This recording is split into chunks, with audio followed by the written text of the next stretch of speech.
चला, last time आपण logical connective संपवले होतं. की लॉजिकल कनेक्टिव्ह मध्ये आपण काय काय घेतलं होतं. आपण त्याच्यामध्ये प्रत्येक याच्यामध्ये 2 टॉपिक महत्त्वाचे ठेवले होते. 4 टॉपिक. पहिली म्हणजे 2 टॉपिक महत्त्वाचे होते. 2 आपले साहजिकच आपण त्या सिम्बॉलिक फॉर्म मध्ये आपण घेणार होतो. आपण आपले 4 लॉजिकल कनेक्टिव्ह घेतलेत. 5 लॉजिकल. पाचवं जर घेतलं तर ते निगेशनचं येतं. पण कंपाऊंड जर करायचं असेल किंवा 2 स्टेटमेंटला सिंपल स्टेटमेंटला जर एकत्र करायचं असेल तर आपण 4 लॉजिकल कनेक्टिव्ह जास्त करून वापरतो. आणि फक्त वाक्याचं निगेशन करायचं असेल एखाद्या सिंपल स्टेटमेंटचं तर आपण निगेशन वापरत होतो.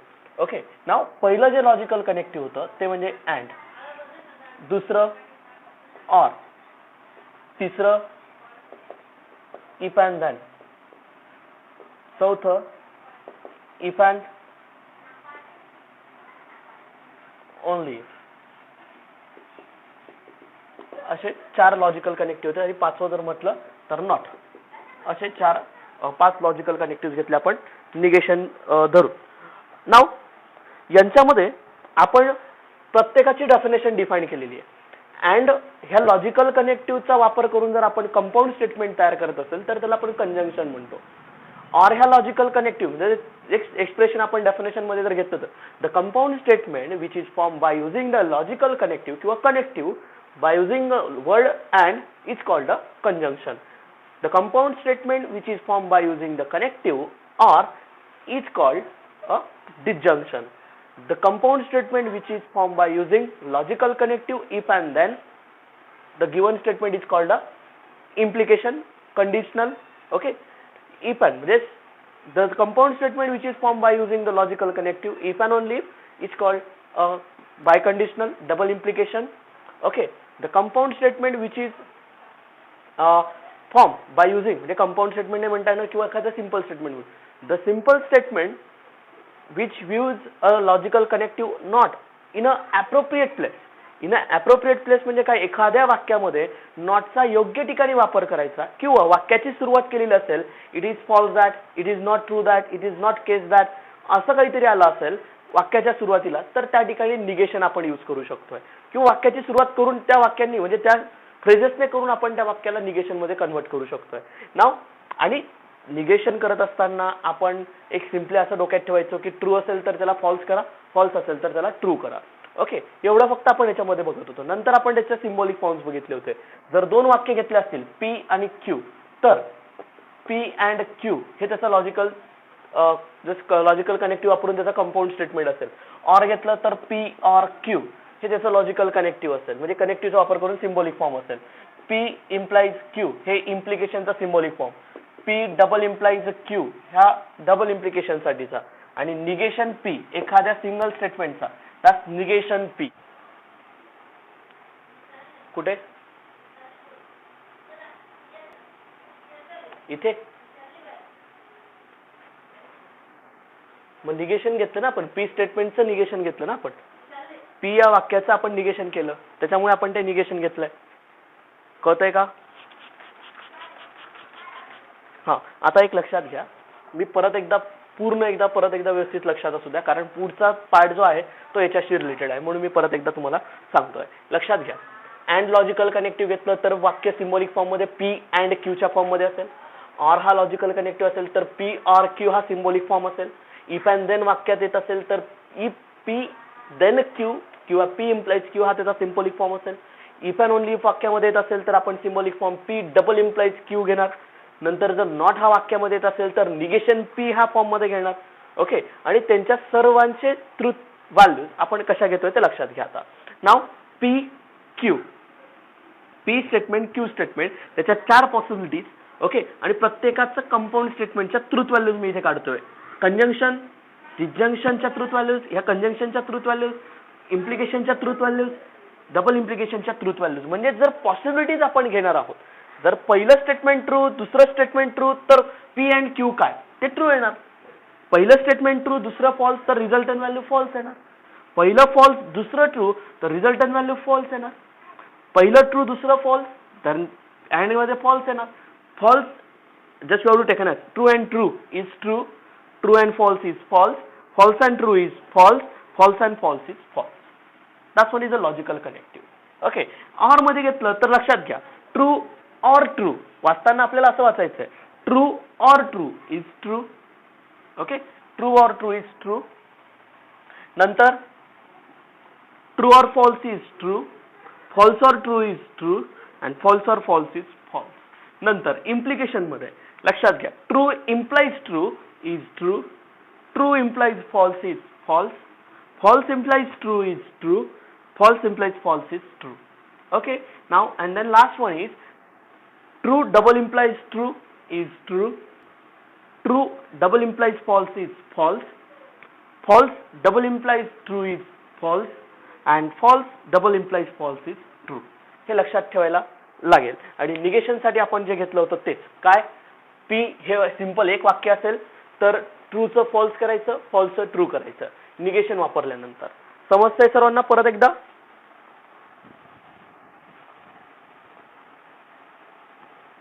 ओके, नाव पुढे आता आपण याच्याशी रिलेटेड एक्झाम्पल्स घेणार. एक्झाम्पल्स कशा आहेत काय आहेत हे लक्षात घ्या आता, कारण एक्झाम्पल्स महत्वाचे आहेत. आपल्याला एकच याच्यामध्ये दोनच महत्वाचे क्वेश्चन सॉल्व्ह करायचे आहेत. एक म्हणजे त्या वाक्यांचा सिम्बॉलिक फॉर्म, असे वाक्य की ज्यांचे सिम्बॉलिक फॉर्म मध्ये आपल्याला लिहिता येतील ते, आणि असे वाक्य की ज्यांची ट्रुथ व्हॅल्यू काढता येईल. बरोबर ना, असे दोन महत्वाचे. ट्रुथ व्हॅल्यू काढता येईल एवढंच फक्त, मी बाकीचं नाही सांगते. फक्त ट्रुथ व्हॅल्यू कशी काढायची हे लक्षात घ्या.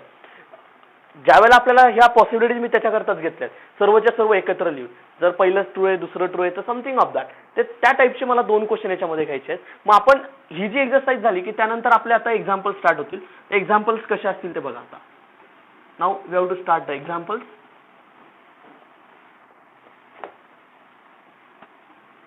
Related to this truth value and compound statement. Compound स्टेटमेंटशी रिलेटेड आपण इथे ट्रूथ व्हॅल्यूज कशा काढायच्या आता तो क्वेश्चन बघायचा आहे. लक्षात घ्या,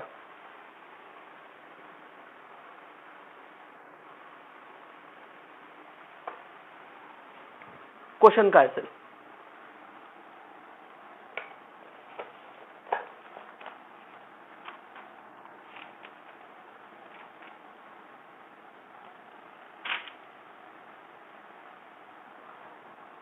ओके. क्वेश्चन मी कंबाईन घेतोय, एकत्र क्वेश्चन करतोय. Just you have to getting some nearly examples about that. Okay, लक्षात घ्या आता.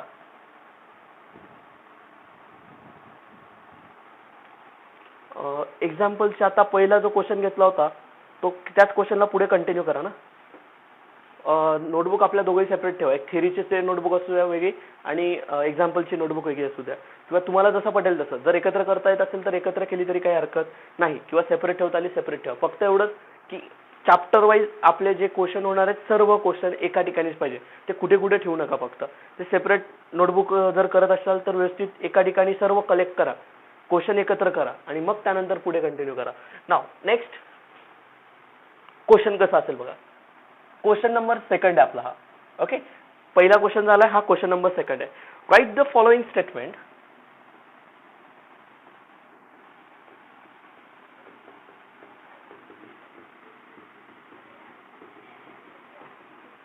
Right the following statement.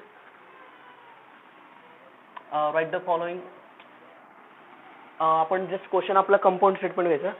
Write the following compound statement symbolically. कंपाऊंडच घेतलं ना आपण, compound statement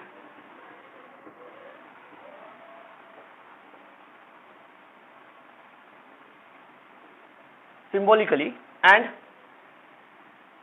then write its truth value.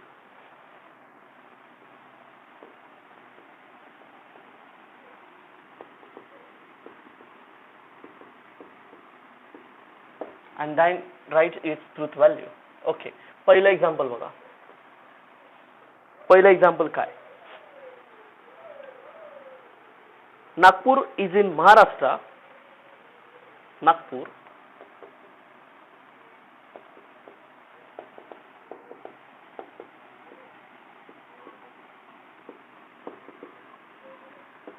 and Chennai is in Tamil Nadu.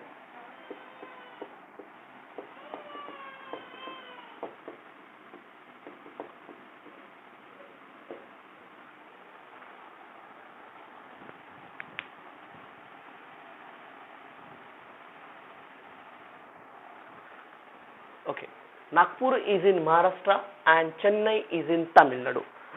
लक्षात घ्या आता, दोन वाक्य कोणत्या वर्डने जॉईन केलेत? अँड या लॉजिकल कनेक्टिव्हने, बरोबर आहे ना. मग आपण वाक्याचं सोल्युशन लिहिताना किंवा आपल्याला त्यांनी अगोदर जे सांगितलंय त्याचा सिम्बॉलिक फॉर्म लिहिताना आपण काय करायला पाहिजे? त्याला अगोदर सिम्बॉलिकली लिहून घ्या आणि मग त्यानंतर त्याच्या ट्रूथ व्हॅल्यूज आपण फाइंड आउट करू. चालेल?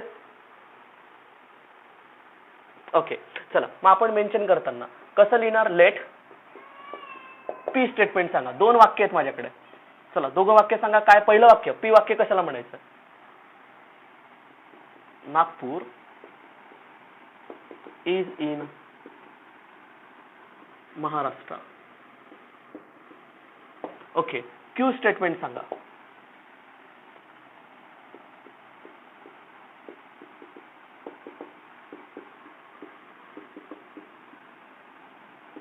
Okay, now therefore the symbolic form.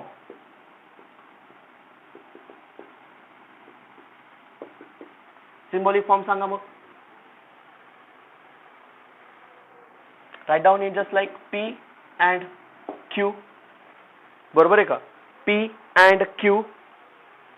वाक्य कोणत्या वर्डने जॉईन केले? अँड ने. म्हणून आपण कुठला लॉजिकल कनेक्टिव्ह घेतला? अँड घेतला. बरोबर आहे. नाव आता झालं.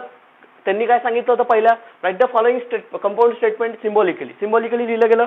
आता काय लिहायचं आपल्याला? त्याची ट्रूथ व्हॅल्यू फाइंड आउट करायची. म्हणजे आपल्याला सिम्बॉलिकली लिहिता आलं. आता काय करायची? त्याची ट्रूथ व्हॅल्यू काढायची आहे. मग चला नाव पी स्टेटमेंट ट्रू आहे की फॉल्स आहे? पी स्टेटमेंट ट्रू आहे की फॉल्स आहे? असं म्हटलं तरी चालेल ना. पी स्टेटमेंट म्हणण्यापेक्षा आपण असं म्हणू वाटलं. The truth value now the truth value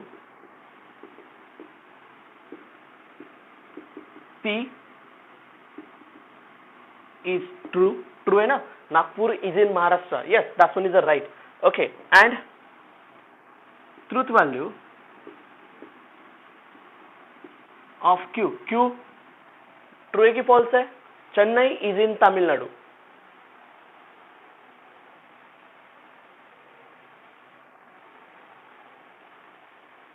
Tamil Nadu थोडं जॉमेट्रिकली पण लक्षात ठेवा. चेन्नई तामिळनाडू मध्येच आहे. लक्षात घ्या. That's true statement. लक्षात असू द्या. मग मला सांगा याची ट्रूथ व्हॅल्यू कशी काढायची? Therefore P and Q. लक्षात घ्या. सिम्बॉलिक फॉर्मचा वापर करतोय. P स्टेटमेंट काय माझ्याकडे?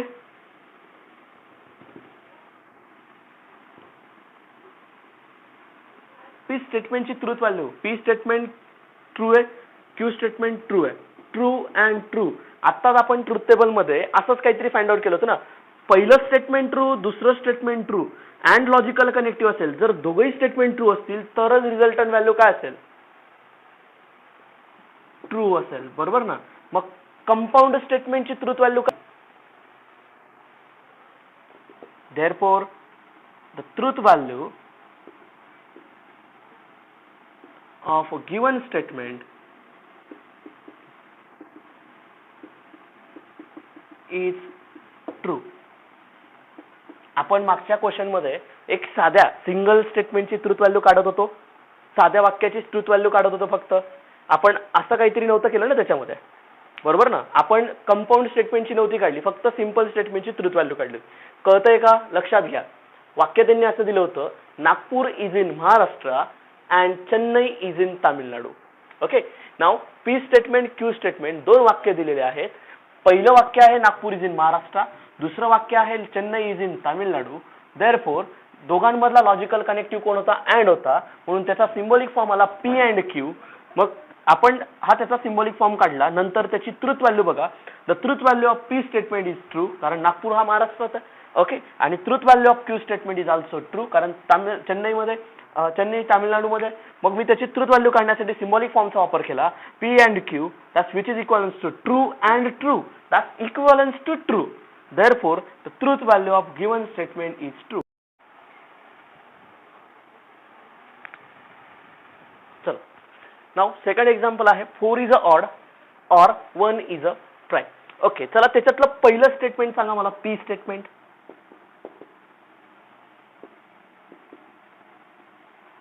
Okay, Q statement.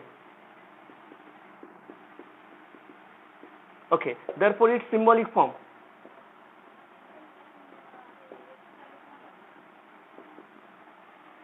कोणत्या कनेक्टरने जोडलंय? P or Q. Okay. Now आता truth values. Now truth value of P is, P statement true है कि false है?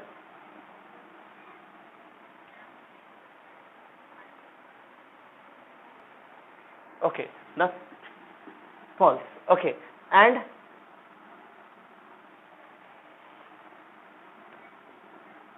the truth value of Q is, चला Q स्टेटमेंट ट्रू है कि फॉल्स है? 1/2 प्राइम है का? नाही. ओके, देअरफोर मग आता त्यांची कंबाईन ट्रूथ व्हॅल्यू काढू आपण. मग चला, देअरफोर P और Q इक्वल टू P और Q. P काय आलाय आपला? फॉल्स. Q काय आलाय? फॉल्स. मग सांगा फॉल्स और फॉल्स. कुठली पॉसिबिलिटी आपली? चौथी पॉसिबिलिटी काही? फॉल्स और फॉल्स. मग फॉल्स और फॉल्स काय तो? फॉल्स. मग दिलेलं स्टेटमेंट फॉल्स आहे. कंबाईन स्टेटमेंटची ट्रूथ व्हॅल्यू काय आली? फॉल्स आली. देअरफोर गिवन स्टेटमेंट, मग आपण मेन्शन करताना शेवटी काय म्हणणार? ट्रूथ व्हॅल्यू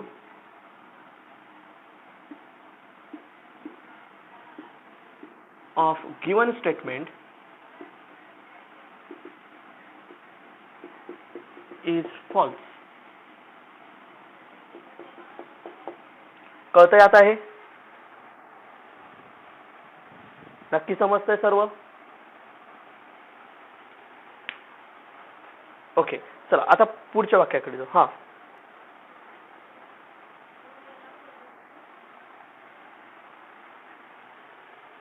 कोणाला काही डाऊट आहे का?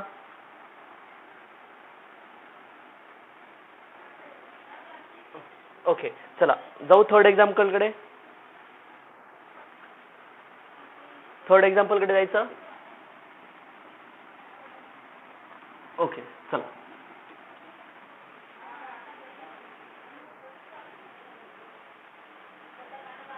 ऑडिओ म्यूट करायचा आहे. कोणाचा ऑडिओ लगेच म्यूट करून द्यायचा. Okay, now next one is if. Third example, if कोणाचा ऑडिओ ऑन आहे त्याने बंद करा बरं, मी नाही तर रिमूव्ह करून देईल. तुषार,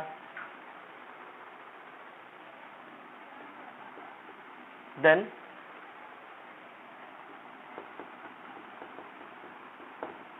ओके. नाउ वाक्यामध्ये काय वापरलं हे लक्षात घ्या आणि मग मला सांगा की याच्यात एक्झॅक्टली काय करायचंय.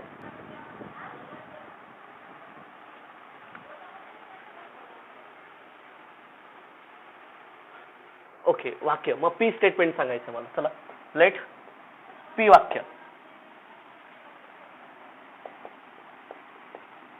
Okay, Q statement.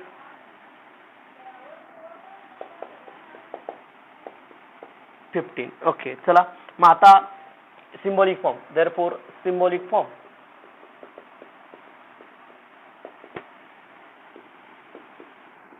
P implies Q म्हणायचं. त्याला काय म्हणायचं?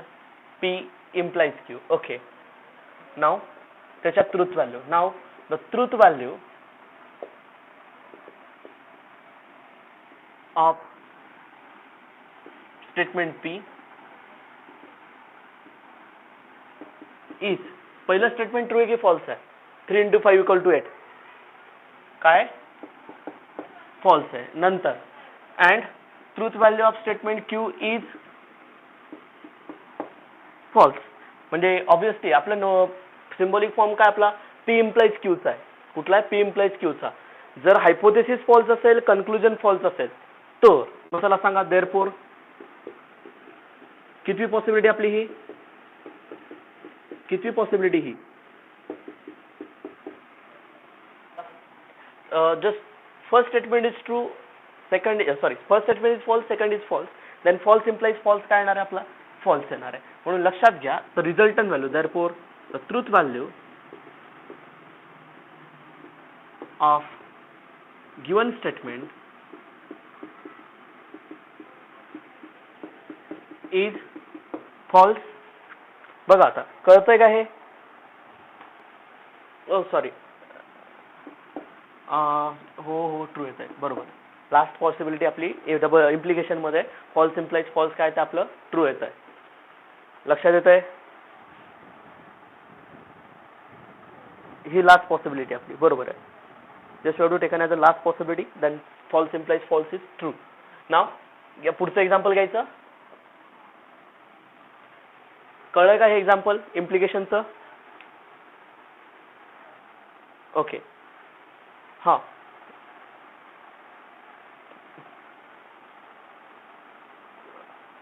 हां व्यवस्थित लक्ष द्या. पहिलं स्टेटमेंट माझ्याकडे त्यांनी पूर्ण वाक्य असं दिलंय इफ 3 × 5 = 8 देन 3 + 5 = 15. नाव पी स्टेटमेंट त्यांनी दिलंय 3 × 5 = 8. क्यू स्टेटमेंट दिलेलं त्यांनी 3 + 5 = 15. तर त्याचा सिम्बॉलिक फॉर्म माझ्याकडे आला पी इम्प्लाइज क्यू, कारण वाक्य हे इफ अँड देनने जोडलेलं होतं. नाव मग पहिलं जे स्टेटमेंट आहे पी स्टेटमेंट त्याची ट्रूथ व्हॅल्यू आली माझी फॉल्स. दुसरी स्टेटमेंटची ट्रूथ व्हॅल्यू आली माझी फॉल्स, कारण 3 × 5 = काय 8 येणार आहे का? नाही, म्हणून त्याची ट्रूथ व्हॅल्यू फॉल्स. 3 + 5 = 15 येणार आहे का? नाही, म्हणून त्याची ट्रूथ व्हॅल्यू फॉल्स. म्हणून मी पी इम्प्लाइज क्यू मध्ये फॉल्स इम्प्लाइज फॉल्स पुट केलंय. आपण ज्या 4 पॉसिबिलिटी काढल्यात इम्प्लिकेशन मध्ये ट्रूथ टेबल मधली ही शेवटची पॉसिबिलिटी फॉल्स इम्प्लाइज फॉल्स. पहिलं वाक्य फॉल्स आहे म्हणजे दिलेला हायपोथेसिस फॉल्स आहे, कन्क्लुजन फॉल्स असेल तर रिझल्टंट व्हॅल्यू, कारण हायपोथेसिस वर कन्क्लुजन सुद्धा फॉल्सच मिळणार आहे, म्हणून रिझल्टंट व्हॅल्यू ही माझी असेल पूर्ण वाक्य हे माझं ट्रू येणार आहे. कंबाईन स्टेटमेंट माझं काय राहणार आहे? ट्रू. कळतंय?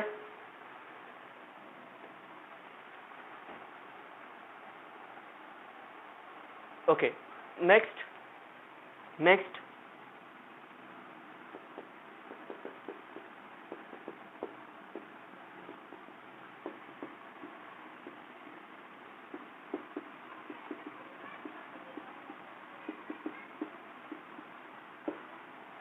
ओके नेक्स्ट स्टेटमेंट असं घेतलंय milk is a blue if and only if sky is sorry milk is a white if and only if sky is a blue.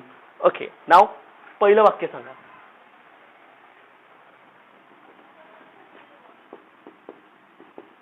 Milk is white. दुसरं वाक्य सांगा.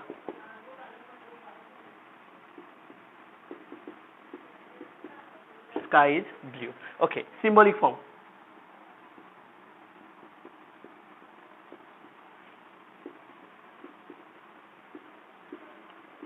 P double implies Q. Okay, the truth value now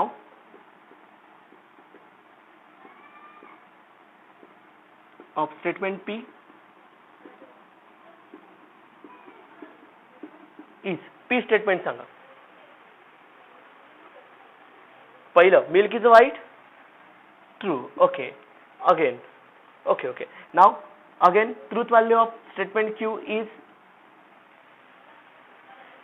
true. Okay now मग सांगा आता पटकन त्याच्या symbolic form मध्ये पहिलं स्टेटमेंट ट्रू असेल, दुसरं स्टेटमेंट ट्रू असेल तर माझी रिझल्टंट व्हॅल्यू काय असेल? ट्रू यायला पाहिजे. Therefore P double implies Q which is equivalence to true double implies true which is equals to true. कळतंय? देअरफॉर गिवन स्टेटमेंट परत वाक्याच्या शेवटी काय म्हणणार? The truth value of given statement is true. समजतंय? बघा आता इम्प्लिकेशन म्हणजे मी प्रत्येक वाक्याचे काही प्रकार घेतलेले आहेत, प्रत्येकाचा काही ना काहीतरी प्रकार आहेत. आपण 4 एक्झाम्पल घेतले, 4 प्रकारचे घेतलेत. अँड झाला, ऑर झाला, इफ अँड देन झाला, इफ अँड ओनली इफचा पण झाला. आता मला सांगा प्रत्येक वाक्य आपल्याला सॉल्व्ह करता येईल याच्यामध्ये? करता येईल का? वाक्य म्हणजे एक्झाम्पल सॉल्व्ह करता येतील आता सर्वांना? नक्की जमतील? ओके आणि जर कोणाला एक लक्षात घ्या सगळ्यात महत्त्वाची गोष्ट अशी की जर याच्यात जर कोणाला काही डाऊट येत असेल किंवा समजलेलं नसेल तर तसं मला मेसेज करायचा आहे किंवा आपल्या ग्रुपला डिस्कस करण्यासाठी तुम्ही मेसेज करू शकता की कोणाला काय प्रॉब्लेम येत असेल किंवा एक्झाम्पल जमत नसेल तर एक्झाम्पलला लगेच डिस्कशन करता येईल आपल्याला किंवा समजले नसेल तेही सांगत जा. तसं मला कॉल पण केला तरी चालेल किंवा मेसेज पण केला तरी चालेल, पण एक जोपर्यंत कळत नाही तोपर्यंत त्याचं फायनल सोल्युशन बघून दुसऱ्याचं बघून म्हणा किंवा उतारा मारून हे अजिबात सॉल्व्ह करायचं नाही. जर डाऊट असेल तर माझ्याकडनं क्लिअर करून घ्या. तर माझ्या जस्ट आपल्या पूर्ण याच्यामध्ये जर हा विचार घेतला तर आपण जास्तीत जास्त सोल्युशन काढण्याचा प्रयत्न करायचा आहे. आता मी जे बरेचसे एक्झाम्पल देणार आहे नियरली भरपूर आपण याच्या 25-30 एक्झाम्पल तरी होतील याच्या रिलेटेड, ट्रुथ व्हॅल्यूच्या रिलेटेड. म्हणजे मी जे एक्झाम्पल देईन ते एक्झाम्पल याच्या पुढे कंटिन्यू करायचे. ते एक्झाम्पल सॉल्व्ह झाले तरच आपण पुढच्या टॉपिककडे जाऊ आणि प्रत्येक एक्झाम्पल कळत असेल तर पुढे जायचं, त्याच्याशिवाय जायचं नाही. कळतंय सर्वांना? ठीक आहे. मग आपण पुढचं एक्झाम्पल मी होमवर्कला आपल्या याला ग्रुपला टाकेल. ग्रुपला म्हणजे आपल्या याच्या शेवटी जे असेल ते आपण एक्झाम्पल इथून पुढे परत कंटिन्यू करणार. मी होमवर्कचे एक्झाम्पल सर्व सॉल्व्ह करून देईल. फक्त एवढंच की प्रत्येक एक्झाम्पल हे तुम्हाला जमायला पाहिजे. मी इथून पुढे परत कंटिन्यू करेल, 5व्या एक्झाम्पल पासून पुढे कंटिन्यू करेल आणि त्यांचं सोल्युशन आपल्याकडे सर्वांकडे अवेलेबल असायला पाहिजे. आलं लक्षात? ठीक आहे.